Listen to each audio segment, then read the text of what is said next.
에스겔 21장 18절에서 32절입니다. 19절. 너 사람아, 바벨론 왕의 칼이 가야 할 두 길을 표시하여라. 둘 다 같은 땅에서 나와야 한다. 표지판을 만들어라. 성읍으로 가는 길 어귀에 만들어라. 에스겔은 하나님의 명령대로 또 다른 상징적 행위를 했는데 바벨론 군대의 진행 경로를 약도 형식으로 그리는 것이었습니다.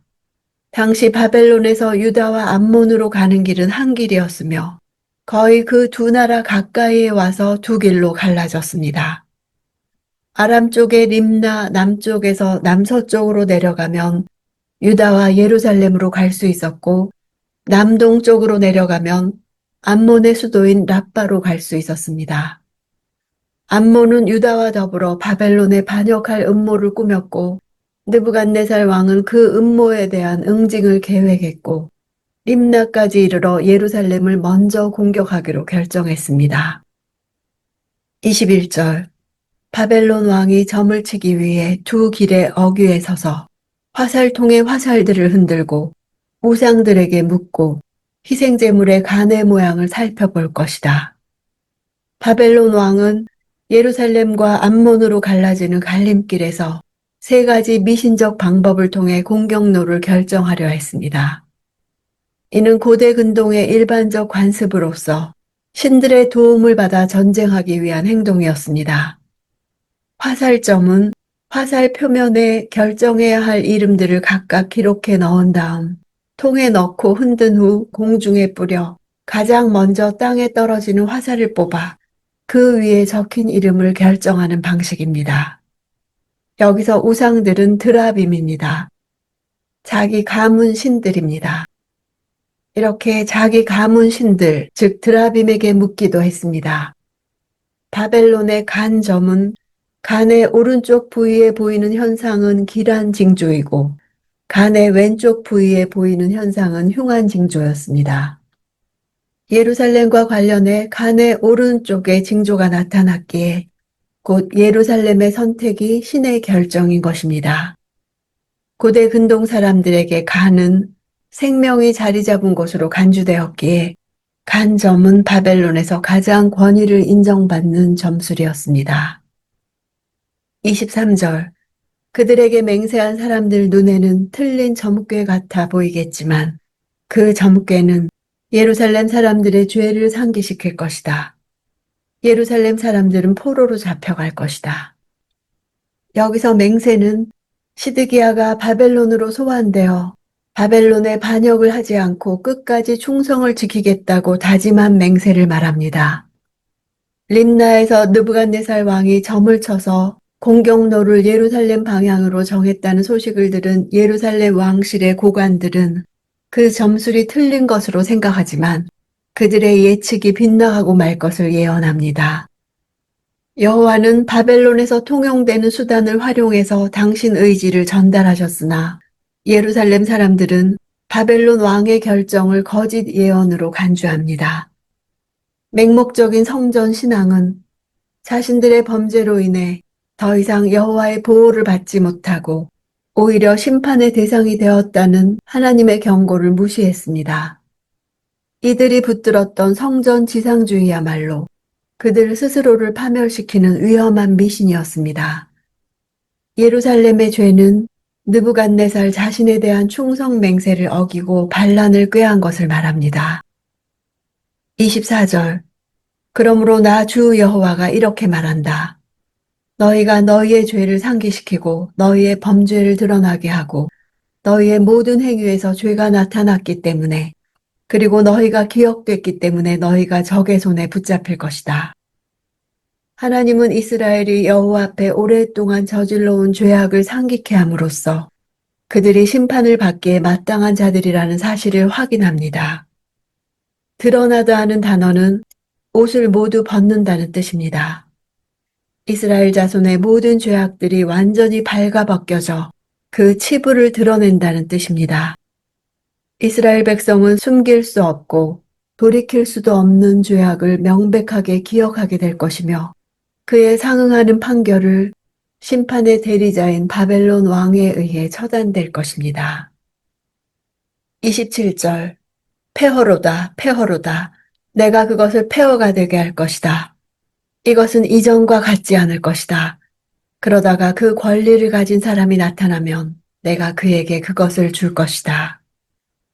최상급의 표현이 발달되어 있지 않은 히브리어에서 2번 반복되는 표현으로도 최상급의 표현입니다. 이처럼 폐허가 3번 반복되는 것은 특별한 최상급의 표현입니다. 폐허란 단어에는 전복이란 뜻도 있습니다. 여호와께서 대격변을 일으키는 장면입니다. 이스라엘의 사회적 대격변이 얼마나 엄청난 것이 될 것인지를 강조합니다.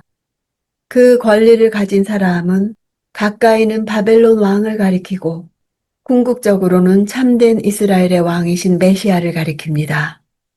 이는 당시 시대적 정황을 넘어 여호와의 구속 계획이라는 보다 더 큰 틀을 말씀하신 것입니다.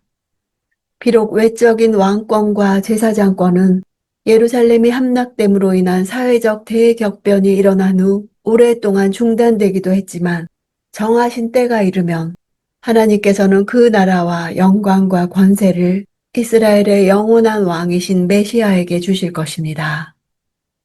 28절 그리고 너 사람아 암몬 자손들과 그들이 받을 모욕에 대해 주 여호와께서 이렇게 말씀하신다고 예언하며 말하여라. 칼이다. 칼이 뽑혔다. 학살하기 위해 집어삼키게 하기 위해 광이 내지고 번개처럼 번쩍인다. 느부갓네살이 점을 쳐 예루살렘을 먼저 공격하고 암몬의 공격을 미루었으나 암몬 역시 결국 멸망하고 말 것입니다. 이집트인들의 압박 때문에 암몬도 유다처럼 반바벨론 활동에 가담하고 있었습니다. 느부갓네살의 침공 원인은 이집트와 암몬과 두로와 유다의 연합 반란이었습니다. 예루살렘 정복 후에 바벨론이 유다 총독으로 임명한 그달랴의 암살을 암몬 왕이 배후에서 조종했습니다. 또한 그들은 에돔 족속이 그랬던 것처럼 예루살렘이 멸망당할 때 즐거워했습니다. 이에 여호와께서는 그들 역시 자신들이 조롱했던 유다와 동일한 운명에 떨어지도록 역사하실 것입니다. 유다 백성들을 살육할 여호와의 칼은 유다 땅에만 머무르지 않고 그 활동을 진행하여 요단강을 넘어 암몬 지역 곳곳까지 돌아다니면서 살육을 행할 것입니다. 29절 점쟁이들이 너를 위해 허황된 환상을 보고 내게 거짓된 점을 쳐주고 너를 학살당한 악인의 목 위에 두려고 하니 그들의 날 죄악이 끝날 때가 이르렀다. 암몬에도 거짓을 예언하며 허황된 점을 치는 자들이 있었습니다. 그들의 영적 미혹으로 인해 암몬이 심판을 피하지 못하고 멸망하고 말 것을 암시합니다. 학살당한 악인은 25절에서 더럽고 악한 지도자라 불린 유다 왕 시드기야를 가리킬 것입니다. 암몬의 운명을 시드기야의 운명과 동일한 것으로 만들고 말 것을 의미합니다. 30절 칼을 칼집에 도로 넣어라. 내가 창조된 곳에서 내가 태어난 땅에서 내가 너를 심판할 것이다. 바벨론에 대항하려는 암몬에 대해 여호와께서 금지시키시면서 그들을 심판하실 것을 예언합니다. 암몬이 지금까지 뿌리를 내리고 살던 땅에 더 이상 존속하지 못하고 멸망해 그 이름까지 사라질 것입니다. 그들의 멸망은 외형적으로는 바벨론의 침략으로 이루어지나 그 실제 주체는 여호와이십니다. 즉 암몬은 여호와 앞에서 범죄함으로 인해 공의로운 심판의 대상이 된 것입니다.